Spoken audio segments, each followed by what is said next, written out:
Hey there. Today we are going to be reading from the Old Testament, and it's going to be from 2 Maccabees Chapter 13, verses 1 through 26. Verses 1 through 26 says, In 149th year, Judas and his men learned that Antiochus Eupator was invading Judea with a large force, and that with him was Lysias, his guardian, who was in charge of the government.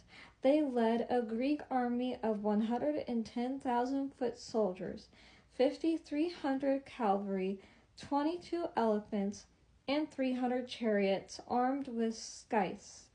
Menelaus also joined them, and with great duplicity kept urging Antiochus on, not for the welfare of his country, but in the hope of being established in office. But the King of Kings arose the anger of Antiochus against the scoundrel. When the king was shown in Lysias that Menelaus was to blame for all the trouble, he ordered him to be taken to Beoria and executed there in the customary local method. There is that place a tower 75 feet high, full of ashes, with a circular rim sloping down steeply on all sides towards the ashes. Anyone guilty of sacrilege or notorious for certain other crimes is brought up there and then hurled down to destruction. In such a manner was Menelaus, that transgressor of the law, fated to die, deprived even of burial.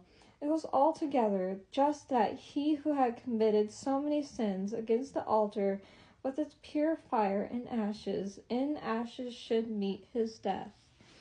The king was advancing. His mind was full of savage plans for inflicting on the Jews things worse than those they suffered in father's time. When Judas learned of this, he urged the people to call upon the Lord day and night, now more than ever, to help them when they were about to be deprived of their law, their country, and their holy temple, and not to allow this people, which had just begun to revive, to be subjected again to blasphemous Gentiles. When they had all joined in doing this, and had implored the merciful Lord continuously with weeping and fasting prostrations for 3 days, Judas encouraged them and told them to stand ready.